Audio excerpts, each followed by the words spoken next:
Prime minister Modi BJP RSS கையில் இருக்கக்கூடிய ஒரு மிக பெரிய பிரம்மாஸ்திரம் கோதி மீடியா. மிஸ்லீடிங் இன்ஃபர்மேஷன் வைத்து எந்த அளவில் மக்கள் மனதில் விஷத்தை மற்றும் அவர்கள் பரப்பவில்லை, மக்களை எந்த அளவில் ஏமாற்றி வருகிறார்கள் என்று நீங்க பார்க்க வேண்டும், புரிந்து கொள்ள வேண்டும். பெஹல்காம் தாக்குதலுக்கு பின்பு ஆபரேஷன் சிந்தூரை வைத்து எந்த அளவில் மிஸ்லீடிங் இன்ஃபர்மேஷனை கோதி மீடியா வழியாக பரப்பினார்கள். அதற்கு பின்பு எந்த அளவில் பிரைம் மினிஸ்டர் மோடியை அவருடைய ஹீரோசத்தை இதே கோதி மீடியா எடுத்து காட்டியது. ஆனால் எக்ஸ்டர்னல் மினிஸ்ட்ரியோடைய ஃபெயிலியரை பற்றி, இந்த நாட்டு அரசாங்கத்துடைய ஃபெயிலியர்களை பற்றி எதற்காக எந்த கோதி மீடியாவும் பேசவில்லை. நேற்று இரவு என்னுடைய ஒரு நண்பரிடம் பேசிக்கொண்டிருக்கும் போது, படித்த பட்டதாரி, லட்சக்கணக்கான சம்பளம் வாங்கி கொண்டு இருக்கக்கூடிய ஒரு பட்டதாரி, அந்த நபருடைய தாட் ப்ராசஸை பாருங்கள். டெலிவிஷன் மீடியா எடுத்துக்காட்டக்கூடிய அனைத்து ப்ராபகண்டாவையும் நம்பி பிரைம் மினிஸ்டர் மோடி இல்லை என்றால் இந்தியாவுடைய அடையாளமே இருந்திருக்காது. 2014க்கு முன்பு இந்தியா எப்படி இருந்தது, இன்னைக்கு பாருங்க எப்படி இருக்கிறது என்ற அந்த தவறான ப்ராபகண்டாவை அவர் எடுத்து வைக்கிறார். 10 புள்ளி வேண்டாம், 5 புள்ளி வேண்டாம், உன்னுடைய ஸ்டேட்மெண்ட்டை சப்போர்ட் செய்வதற்கு வெறும் 3 புள்ளிகளை எடுத்துக்காட்டு என்று கேட்டபோது அதற்கான பதில் கிடையாது. காரணம், அந்த அளவில் மிஸ்லீடிங் இன்ஃபர்மேஷனை மற்றும் தான் இவர்கள் பரப்பியிருக்கிறார்கள். அது பிஜேபியின் ஐடி விங்காக இருக்கட்டும், கோதி மீடியாவாக இருக்கட்டும், அல்ல வெவ்வேறு அமைச்சர்கள் கொடுக்கக்கூடிய தவறான ஸ்டேட்மெண்ட்களாக இருக்கட்டும், மக்களாகிய நீங்க எதை காட்டுகிறார்களோ அதை நம்பி இந்தியா விஸ்வகுருவாக மாறிவிட்டது. இந்தியா உலக நாடுகளுக்கு நடுவே ஒரு செல்ல பிள்ளையாக இருக்கிறது. பிரைம் மினிஸ்டர் மோடி நினைத்தால் 2 நாடுகளுக்கு நடுவே நடக்கக்கூடிய போரை கூட நிறுத்தி விடுகிறார். அமெரிக்காவுடைய நண்பர், மிக நெருக்கமான நண்பர் இந்தியா. ரஷ்யா, யுக்ரைன், இது போன்ற எத்தனையோ நாடுகள், யூரோப்பியன் யூனியன், ஜெர்மனி, இது போன்ற பல நாடுகள் இந்தியாவுடன் நிற்கிறார்கள். பாகிஸ்தானிற்கு அனைத்து நபர்களுமே கண்டனத்தை தெரிவிக்கிறார்கள் என்கிற ஒரு மிஸ் இன்ஃபர்மேஷனை இவர்கள் எடுத்து வைத்தார்கள். இந்தியா பாகிஸ்தானுக்கு நடுவே ஒரு மிகப்பெரிய போர் நடந்து கொண்டிருக்கிறது. பாகிஸ்தானில் இருக்கக்கூடிய கராச்சி, லாகூர், பாகிஸ்தானுடைய பிரைம் மினிஸ்டர் உட்பட அனைத்து இடங்களையுமே நாம் அழித்து விட்டோம். அந்த அளவில் மிசைல் தாக்குதல் இந்தியா நடத்தியது. இது போன்ற பல்வேறு மிஸ்லீடிங் இன்ஃபர்மேஷனை நீங்க பார்த்திருப்பீர்கள். ஆனால் இந்த இடத்தில் மிக முக்கியமான கேள்வி ராகுல் காந்தி கேட்டிருந்தார். விஸ்வகுரு மோடி எத்தனையோ கோடிக்கணக்கான ரூபாய் நாம் செலவழித்திருக்கிறோம், எத்தனையோ நாடுகளுக்கு பிரைம் மினிஸ்டர் மோடி சென்று வந்தார். இந்தியாவிடம் இருக்கக்கூடிய ஃபாரின் மினிஸ்ட்ரி, எக்ஸ்டர்னல் மினிஸ்ட்ரி, அவர்களுடைய வேலை என்ன? பக்கத்து நாடுகள், ஒரு நாடு கூட இந்தியாவிற்கு சப்போர்ட்டில் எதற்காக வரவில்லை? பக்கத்து நாடுகளை விட்டு விடுங்கள், ஒட்டுமொத்த உலகத்தில் இருக்கக்கூடிய எந்த நாடுமே பாகிஸ்தானை கண்டம் செய்து நாங்க இந்தியாவுடன் 100% நிற்கிறோம், முழுமையாக நிற்கிறோம் என்கிற அந்த வார்த்தையை எதற்காக பேசவில்லை? இந்த கேள்விக்கான அர்த்தத்தை நீங்க புரிந்து கொள்ள இருக்கிறீர்கள். 7 குழுக்களை அமைத்து, அதாவது 7 டெலிகேஷன்ஸ்களை நாம் உலக நாடுகளுக்கு அனுப்பியுள்ளோம். கிட்டத்தட்ட 32 நாடுகளுக்கு இந்த டெலிகேஷன் செல்ல இருக்கிறது. அதில் 3 டெலிகேஷன் ஏற்கனவே கிளம்பி விட்டார்கள். இவர்களுடைய வேலை என்ன? எதற்காக இவர்கள் வெளிநாடுகளுக்கு செல்கிறார்கள்? பாகிஸ்தான் எந்த அளவில் தீவிரவாதத்தை இயக்கிக் கொண்டிருக்கிறார்கள், இதை உலக நாடுகளுக்கு நாம் விளக்கப் போகிறோமா? ஆபரேஷன் சிந்தூரில் இந்தியா அடைந்தது என்ன, அவர்களுடைய அச்சீவ்மெண்ட் என்ன, அதற்காக அதை விளக்குவதற்காக நாம் வெளிநாட்டுக்கு சென்ற போகிறோம். இது மட்டுமல்ல, நாம் எந்த 9 தீவிரவாத கேம்ப்களை அளித்தோமோ அதற்கு பின்னாடி ஹாஃபிஸ் சயீத், மௌலானா மசூத் அஸ்ஹர், இது போன்ற தீவிரவாதிகளை எந்த அளவில் எக்ஸ்போஸ் செய்தோமோ அதை பற்றியும் நாம் விளக்கப் போகிறோம். But where is the டாஷியர்? டாஷியர் ஒரு மிக முக்கியமான ஒரு பேப்பர். இந்தியாவுடைய ஸ்டாண்ட் என்ன? இந்த 7 டெலிகேஷன்ஸ் வெளிநாடுகளுக்கு போகும்போது அங்க பல்வேறு விதமான கேள்விகள் கேட்கப்படும். அந்த கேள்விகளுக்கான பதில் இந்தியாவுடைய ஸ்டாண்டாக ஒரே முறையாக இருக்க வேண்டும் என்கிற அந்த டாஷியர் கிடையாது, கொடுக்கப்படவில்லை. ஜெயசங்கர் அவர்கள் நெதர்லாந்து சென்ற போது அவரிடம் ஒரு கேள்வி கேட்கப்பட்டது. பெஹல்காம் தாக்குதலும் போது தீவிரவாதிகள் உங்கள் நாட்டில் இருக்கக்கூடிய 26 அப்பாவிகளை கொன்றார். அந்த தீவிரவாதிகளுடைய படம் வெளிவந்தது. ஆனால் அந்த தீவிரவாதிகள் எங்கே? நீங்க என்கவுண்டரில் சுட்டு கொண்டு விட்டீர்களா, அவர்களை கைது செய்து விட்டீர்களா, அல்ல அவர்கள் இந்தியாவிலேயே எங்கேயோ ஒளிந்திருக்கிறார்களா, அவர்களை பிடிப்பதற்கான என்ன பிளான் வைத்திருக்கிறீர்கள், அல்ல அவர்கள் திரும்பி பாகிஸ்தானிற்கே தப்பி ஓடிவிட்டார்கள். அதற்கு எந்த விதமான பதிலும் ஜெய்சங்கர் அவர்களிடம் கிடையாது. ஆனால் இந்த 7 டெலிகேஷன்ஸ், 7ல் 3 டெலிகேஷன் ஏற்கனவே சென்று விட்டார்கள். இந்த 7 டெலிகேஷன்களிடம் அவர்களுக்கு முன்பும் இதே போன்ற பல்வேறு கேள்விகள் கேட்கப்படும். அவர்களிடம் இந்த கேள்விகளுக்கான பதில் இருக்கா என்று நீங்க சிந்தித்து பாருங்க. இந்த 7 டெலிகேஷன்ல 3 டெலிகேஷன் ஏற்கனவே கிளம்பி இருக்கிறது. சஞ்சய் ஜா தலைமையில், அதாவது ஜேடியூவின் சஞ்சய் ஜா தலைமையில் ஒரு delegation Japan, south Korea, Indonesia, Malaysia மற்றும் சிங்கப்பூர் அங்கு போய் இறங்கி விட்டார்கள். அங்கே இருக்கக்கூடிய அரசாங்கங்களிடம் பேச்சுவார்த்தையும் தொடங்கப்பட்டது. இன்னொரு டெலிகேஷன் ஸ்ரீகாந்த் ஷிண்டே தலைமையில் UAE, Liberia, Democratic Republic of Congo and Sierra Leone நாடுகளை இவர்கள் போய் பார்ப்பார்கள். அங்கே இருக்கக்கூடிய பிரஸ்ஸை சந்திக்க போகிறார்கள்.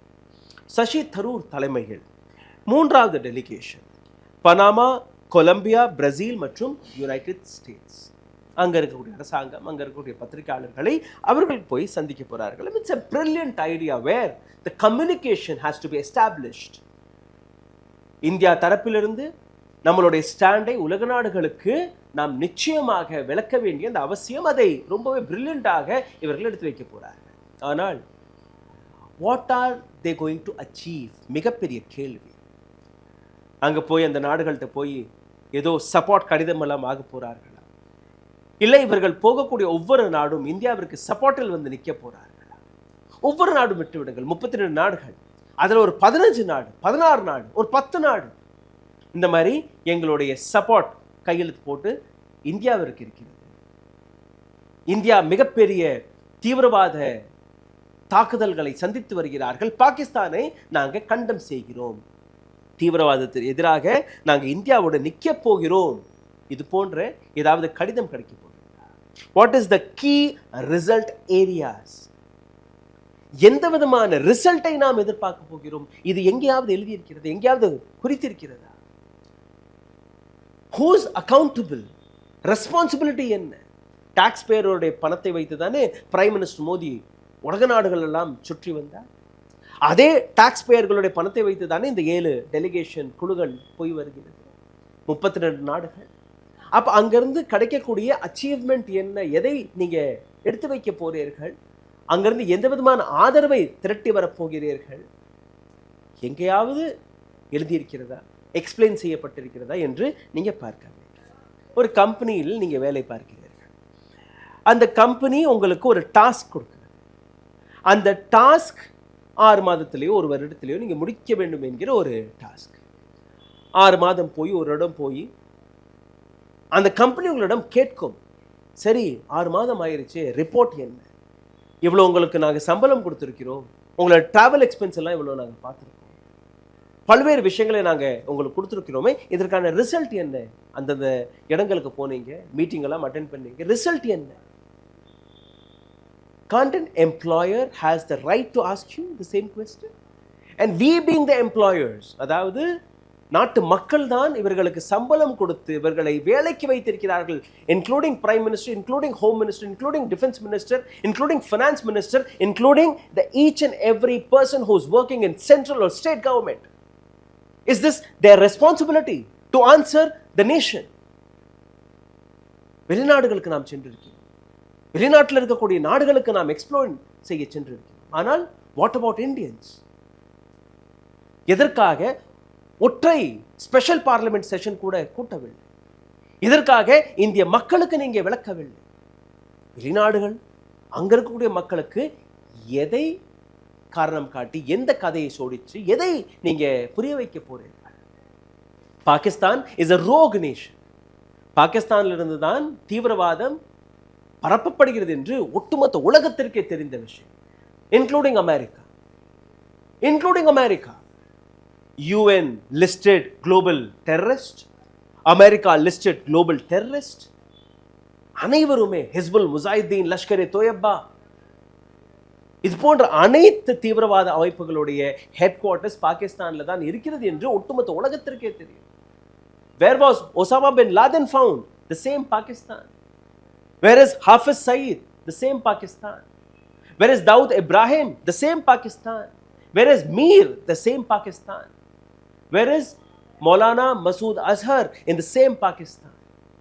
7 டெலிகேஷன்ஸ் வெளிநாடுகளுக்கு சென்றிருக்கிறது. அங்கே போய் எதை நீங்கள் புரிய வைக்க போறீர்கள்? பாகிஸ்தானில் தானே தீவிரவாதம் வெளிவருகிறது. But here my question is, what is our external foreign ministry doing? What is the responsibility of S. Jaishankar? What is the responsibility of our Prime Minister Narendra Modi? All party meeting கூப்பிடப்பட்டது. All party மீட்டிங்கில் அனைத்து கட்சி கூட்டத்தில் prime minister கலந்து கொண்டாரா? அடுத்த நாள் நீங்க பார்த்தீர்களா, விமானத்தில் ஏறி பீகார் சென்று பீகார்ல இருந்து இதே இராணுவத்தை தன்னுடைய எலெக்ஷன் கேம்பெயினில் பிரச்சாரத்திற்காக பயன்படுத்தினார். ராகுல் காந்தி இன்னொரு பக்கம் புஞ்ச் என்கிற செக்டர், புஞ்ச் காஷ்மீர்ல இருக்கு, அங்கே உயிரிழந்த நபர்கள் அவர்களுடைய குடும்பத்தினர்களை போய் சந்திக்க போனார். அது ஒரு சாப்டர். ஆனால் இந்த இடத்தில் என்னுடைய மிக முக்கியமான கேள்வி, what are you achieving with this delegation? What are the key result areas for this delegation? Are you going to achieve 50%? 40%, 60%, 30%, what are you going to achieve? Is this not what we should answer? இந்த அனைத்திற்கான காரணம் நீங்களும் நானும். கோதி media எதையெல்லாம் எடுத்து வைத்ததோ அதை அப்படியே நம்பி வந்து என்னுடைய நண்பர் மாதிரி விஸ்வகுரு மோடி டிமானிட்டைசேஷன் போட்ட போது பாருங்க, அடுத்த நிமிஷமே இந்தியாவில் இருக்கக்கூடிய அனைத்து கள்ளப்பணமுமே அக்கௌண்ட்டிற்கு வந்துவிடும். 15 லட்சம் ரூபாய் உங்களுடைய அக்கௌண்ட்டிற்கு வந்து. உலக நாடுகள் மோதியை பார்த்து தரதரவென்று பயந்து போயிருக்கிறார்கள். இது எல்லாம் கோதி மீடியா தானே உங்களுக்கு எடுத்து காட்டுகிறது. எத்தனை பயணம் அமெரிக்காவிற்கு, எத்தனை பயணம் அரபு நாடுகளுக்கு, எத்தனை பயணம் யூரோப்பியன் யூனியன் அந்த நாடுகளுக்கு. உலகத்தில் இந்த நாடுதான் நான் போகவில்லை என்று எந்த நாடுமே இப்போ மீதம் இருக்காது. 16,000 கோடி ரூபாய் கொடுத்து அவருக்கு தனி 2 விமானத்தை வேற வாங்கி கொடுத்திருக்கிறார். இத்தனை செய்து இத்தனை பயணங்களுக்கு பின்பு பிரைம் மினிஸ்டர் மோடி என்ன அச்சீவ் செய்தார் என்று நீங்க பார்த்தீர்கள். டிப்ளமேட்டிக் ஸ்ட்ராட்டஜி, இந்தியாவுடைய டிப்ளமேட்டிக் ஸ்டாண்ட் என்னவாக இருக்குது என்று நீங்க பார்த்தீர்கள்னா, இந்தியாவை சுற்றி இருக்கக்கூடிய நாடுகள் யாருமே இன்னைக்கு இந்தியாவுடன் நிற்கவில்லை. அதற்கு எதிராக இந்தியாவை பாகிஸ்தானுடன் ஒப்பிட்டு பார்த்து வருகிறார்கள். பிரைம் மினிஸ்டர் மோடியுடைய நெருக்கமான நண்பர் ட்ரம்ப் பாகிஸ்தானையும் இந்தியாவையும் சமமாக எடுத்து வைத்து பேசி வருகிறார். சமமாக. Pakistan is a rogue nation. பாகிஸ்தானில் இருக்கக்கூடிய அரசாங்கம் தனிச்சையாக ஒரு முடிவை கூட எடுக்க முடியாது. அங்க இருக்கக்கூடிய ISI தான் அனைத்து முடிவுகளும் எடுக்கும்.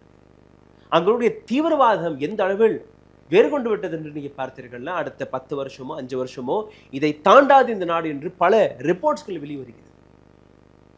ஆனால் அது போன்ற ஒரு ரோக் நேஷனுடன் இந்தியாவை ஒப்பிட்டு பார்த்து பேசும்போது, அது போன்ற ஸ்டேட்மெண்ட்கள் வரும்போது, neither prime minister, neither prime minister's office, neither or foreign external ministry Jaishankar யாருமே ஒரு வார்த்தை கூட பேசவில்லை. இன்னி பாருங்க, நீங்க இந்த 7 டெலிகேஷன் திரும்பி வரும்போது ஆஹா ஓஹோ மோடியோட அச்சீவ்மெண்ட்டை பாருங்கள். பிரைம் மினிஸ்டர் மோடியால் தான் உலக நாடுகளுக்கு பாகிஸ்தானை பற்றியே தெரிந்தது என்கிற ஒரு கட்டுக்கதையை மீண்டும் ஒரு முறை இவர்கள் அவுத்து விடுவார்கள். அதை மீண்டும் நீங்க நம்ப போறீர்கள். பட் பிரைம் மினிஸ்டர் மோடி ஒவ்வொரு முறையும் வெளிநாடுகளுக்கு சென்று வந்த போது இந்த நாட்டு மீடியா ஹவுசஸ்கள், இந்த நாட்டு மக்கள் அந்த கேள்விகளை கேட்டிருந்தார். சார், போயிட்டு வந்தீங்க, எவ்வளோ ஃபாரின் டைரக்ட் இன்வெஸ்ட்மெண்ட்டை கொண்டு வந்தீர்கள், எத்தனை கம்பெனி இந்தியாவிற்கு வருகிறது, இந்த நாட்டுக்கு சென்று வந்ததற்கான அர்த்தம் என்ன, இந்தியாவில் எந்த அளவில் எம்ப்ளாய்மெண்ட் கூட போகிறது, இந்தியாவில் எத்தனை ஃபேக்டரிஸ் அமைக்கப்பட இருக்கிறது, வெளிநாட்டுக்கு சென்றீர்களே அங்கிருந்து வரக்கூடிய பணத்தை எங்கெல்லாம் நீங்க பயன்படுத்த போறீர்கள், இது போன்ற கேள்வி. 16 லட்சம் கோடி ரூபாயை கார்ப்பரேட்டிற்கு நாம் மன்னித்து விட்டிருக்கிறோம். இந்தியாவுடைய எக்கனாமி 3 ட்ரில்லியன்லேருந்து இப்போ 4 இந்தியாவுடைய எக்கனாமி 3 ட்ரில்லியன்லேருந்து இப்போ 4 ட்ரில்லியன் எக்கனாமியாக மாறிவிட்டது. 4வது பணக்கார நாடுகள் இந்தியா. ஆனால் அதற்கான விளக்கத்தை இதே இன்னொரு வீடியோவில் நான் உங்களுக்கு எடுத்து காட்ட போகிறேன். இந்த fact check of 4 trillion economy மறந்துக்கிறாம பாருங்கள் அந்த வீடியோ. பட் அந்த 4 ட்ரில்லியன் எக்கனாமி மக்களுக்கு அதிலிருந்து எத்தனை எம்ப்ளாய்மெண்ட் இருந்தது, விலைவாசியை குறைத்தீர்களா இல்லையா என்கிற எந்த விதமான கேள்வியும் நீங்க கேட்காத போதுதான் இப்போ ஒரு புதிய propaganda. Prime minister Modi army uniform எல்லாம் போட்டு 4-5 ஃபோட்டோ ஷூட் எடுத்து அந்த ஃபோட்டோவெல்லாம் நீங்கள் பார்த்தீர்கள் அங்கங்கே ஹோர்டிங்காக வைக்கப்படும். ஆனால் அதற்கு பின்னாடி இருக்கக்கூடிய கேள்வி, what is that delegation going to get us? இந்த 7 டெலிகேஷன் வெளிநாடுகளுக்கு சென்று என்ன கொண்டு வர போறார்கள்? What is this delegation is going to offer us? இந்தியாவிற்கு என்ன அச்சீவ்மெண்ட் கிடைக்க போகிறது? What is the delegation is going to get for us? Are they going to get a letter, supporting letter that we are going to stand with India? Did any one country supported India? That 100% we are, except Israel. Israel வெளிப்படையாக இந்தியாவுடன் நாங்கள் நிற்க போகிறோம் என்று கூறினார். What about America? What about Japan? What about France? What about Russia? You name other nations. And why our foreign policy is failed?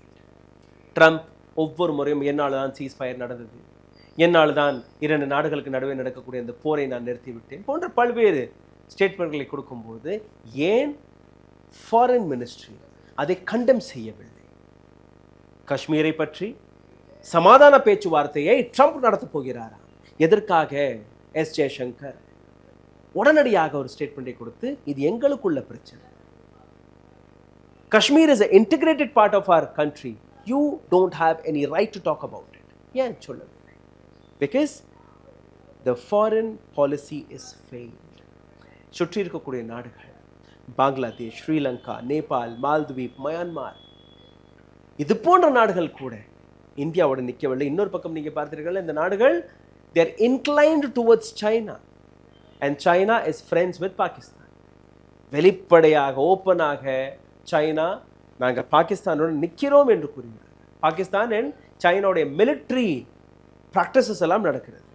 China helps Pakistan to build defence infrastructure along LOC, line of control. எல்ஓசியை சுற்றி பாகிஸ்தானிற்கு உதவக்கூடிய அவர்களுடைய defence இன்ஃப்ராஸ்ட்ரக்சரை மேல்படுத்துவதற்காக China உதவ போகிறதாக ஒப்பந்தத்தை போட்டிருக்கிறார்கள். Who is standing with India? What is the use of SAARC? What is the use of BEMSTEC? ஒவ்வொரு வாரமும் மாதத்திற்கு 2-3 முறை நாம் சந்திப்பதாக இந்த ஆர்கனைசேஷன்கள் அமைக்கப்பட்டது. எங்கள் நாட்டில் இருக்கக்கூடிய பிரச்சனைகளை இந்த ஆர்கனைசேஷன்களுக்கு முன்பு நாம் எடுத்து வைப்போம் என்று கூறினோம். என்ன ஆனது? எத்தனை மீட்டிங்ஸ்கள் நாம் போய் சந்தித்தோம், எத்தனை கேள்விகளை எடுத்து வைத்தோம்? ராகுல் காந்தியுடைய ஒரு 3 கேள்விகள். Why has India been hyphenated with Pakistan? பாகிஸ்தானுடன் இந்தியாவை எதற்காக ஒப்பிட்டு பேசுகிறார்கள்? எதற்காக? எந்த விதமான கேள்வியையும் எந்த விதமான எக்ஸ்பிளனேஷனையும் எக்ஸ்டர்னல் மினிஸ்ட்ரி எடுத்து வைக்கவில்லை இந்த கேள்வி. 2வது, why didn't a single country backed us in condemn Pakistan? எதற்காக ஒற்றை நாடு கூட பாகிஸ்தானை கண்டித்து இந்தியாவுடன் நிற்கவில்லை? Who asked Trump to mediate between India and Pakistan? யார் ட்ரம்பை மீடியேஷனுக்காக கொண்டு வந்தார்கள்? இந்தியா பாகிஸ்தானுக்கு நடுவே பேச்சுவார்த்தைக்கு ட்ரம்பை அழைத்தது யார் என்கிற இந்த 3 கேள்விகள். India's foreign policy has collapsed. Isn't it true? Jaishankar அதற்காக பதில் கொடுக்கிறார். We had told Pakistan, informed Pakistan that we will strike terror outfit and the military should keep out it because we are not striking Pakistan or their military, we are striking terror outfits. S Jaishankar பாகிஸ்தானிற்கு ஏற்கனவே இந்த மெசேஜை கொடுத்து விட்டார். நாங்கள் military கேம்பையோ civilian ஏரியாக்களையோ தாக்கவில்லை, அங்கே இருக்கக்கூடிய தீவிரவாத கேம்புகளை நாம் தாக்க போகிறோம். அதற்கு காங்கிரஸ் சார்பாக ஒரு சில கேள்விகள் எழுப்பப்பட்டது. யார் அந்த அதிகாரத்தை கொடுத்தது, எப்படி நீங்கள் அந்த கேள்வியை கேட்க போகலாம், எப்படி நீங்கள் அவர்களுக்கு இந்த இன்ஃபர்மேஷனை கொடுக்கலாம்? It's a very immature question. National செக்யூரிட்டிங்கிற விஷயத்தில் ஒரு டிப்ளோமேட்டிக் ஸ்டாண்ட் எடுப்பதற்கான அனைத்து உரிமையும் ஒரு அரசாங்கத்திடம் இருக்கிறது.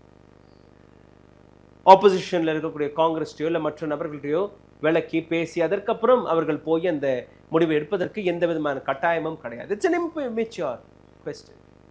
பட் நீங்கள் கேட்ட 3 கேள்விகள் மிக முக்கியமான கேள்விகள். ஸோ உங்களுடைய 10 கேள்வி நல்ல கேள்வியாக இருந்து ஒரு கேள்வி இந்த மாதிரி முட்டாள்தனமாக இருந்தால் உங்களுடைய ஒட்டுமொத்த ஃபோக்கஸுமே மாறிவிடுகிறது. ஸோ இது போன்ற கேள்விகளை கேட்பதற்கு முன்பு நீங்கள் உங்களுடைய ஆலோசகர் உங்களுடைய குழுவில் அமர்ந்து இதெல்லாம், because you are the leader of opposition, you have more responsibilities. You are a shadow prime minister of this country. You are running a shadow government in this country. So you have to be more responsible, Mr. Rahul Gandhi. Narendra Modi ஒரு முறை கூட மணிப்பூர் செல்லவில்லை, ஒரு முறை கூட இப்போ பெஹல்காம் தாக்குதலுக்கு பின்பு அங்கு செல்ல. அதை விட்டு விடுங்கள், இந்தியாவில் இருக்கக்கூடிய பார்லிமெண்ட் செஷனை கூப்பிட்டு அனைத்து கட்சி கூட்டத்தை கூப்பிட்டு இந்தியர்களுக்கு இந்திய மக்களுக்கு ஒரு விஷயத்தை விளக்காத பட்சத்தில் எதற்காக இந்த 7 டெலிகேஷன் வெளிநாடுகளுக்கு சென்றிருக்கிறது? சரி, வெளிநாட்டிற்கு நீங்கள் அனுப்பியிருக்கிறீர்கள், ஒரு பிரில்லியண்டான ஐடியா. அவர்கள் என்ன அச்சீவ் செய்து வரப்போறார்கள்? அவர்களுக்கு கொடுக்கப்பட்ட அந்த டாஸ்க் என்ன? எந்த விதமான டிப்ளமேட்டிக் ஸ்டாண்டை நீங்கள் எடுத்து வைக்க போறீர்கள்? அங்கே சென்று எந்த விதமான நெகோசியேஷன் டாக்டிக்ஸ் அங்கே நடக்க போகிறது? IMF உடைய மீட்டிங்கில் ஒரு நாடு கூட பாகிஸ்தானுக்கு எதிராக ஓட்டு போடவில்லை. இவர்களுக்கு பணத்தை கொடுக்காதீர்கள், நீங்க கொடுக்கக்கூடிய பணம் எல்லாமே தீவிரவாதத்திற்கு பயன்பட்டு வருகிறது. இந்தியா எடுத்து வைத்த ஸ்டாண்ட். பட் இந்தியாவிற்கு ஆதரவாக பாகிஸ்தானை எதிர்த்து எந்த நாடு நிற்கிறது? எதுவுமே கிடையாது. So now tell me, is this not the failure of external ministry of our country? Isn't not the failure of Narendra Modi's government? ஒரு மிகப்பெரிய மிலிட்ரி ஆபரேஷன், சக்சஸ்ஃபுல்லான மிலிட்ரி ஆபரேஷன். 100க்கும் மேற்பட்ட தீவிரவாதிகளை நாம் கொன்றிருக்கிறோம். 9க்கும் மேற்பட்ட தீவிரவாத கேம்புகளை நாம் கொண்டிருக்கிறோம், அழிச்சிருக்கிறோம். உலக நாடுகளுக்கு முன்பு தீவிரவாதத்தை எக்ஸ்போஸ் செய்திருக்கிறோம். ஒரு ரோக் நேஷனை மீண்டும் ஒரு முறை எக்ஸ்போஸ் செய்திருக்கிறோம். பலமான நாடு, பலமான மிலிட்ரி, பலமான ஆர்மி, பலமான ஏர்ஃபோர்ஸ். ஆனால் ஒரு ட்வீட் அமெரிக்கா சார்பில் இருந்து வருகிறது, அடுத்த அரை மணி நேரத்தில் சீஸ்ஃபயர்.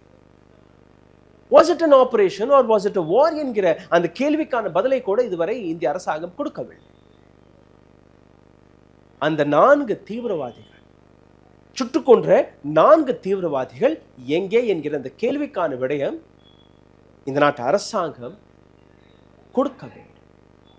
இதற்கான அக்கௌண்டபிலிட்டி இந்த நாட்டில் இருக்கக்கூடிய அரசாங்கம் ஏற்றுக்கொள்ள, அதற்கான எக்ஸ்பிளனேஷன் அரசாங்கம் கொடுக்க. வெளிநாடுகளுக்கு சென்ற இந்த 7 குழு, 7 டெலிகேஷன், இவர்கள் எதை அச்சீவ் செய்து வரப்போறார்கள்? இதற்கான விளக்கத்தை இந்த நாட்டு அரசாங்கம் நமக்கு தெரிவிக்க. எதற்காக எந்த நாடுமே இந்தியாவிற்கு சப்போர்ட்டாக நிற்கவில்லை, அதற்கான பதிலையும் அரசாங்கம் தான் கொடுக்க வேண்டும், எக்ஸ்டர்னல் மினிஸ்ட்ரி தான் கொடுக்க வேண்டும். நன்றி, வணக்கம். ஊடகம் கார்ப்பரேட் அரசியல்வாதிகளின் கைப்பாவையாக அடிமைகளாக இருந்தது போதும், இனி சாட்டை எடுத்து சுழற்றும் நேரம் வந்துவிட்டது. ஊடகம் பொதுமக்களாகிய உங்களுக்காக, உங்களாலேயே இயக்கப்பட வேண்டும். ஊடக சுதந்திரத்திற்காக உங்களின் பங்களிப்பை இன்றே அளித்திடுங்கள்.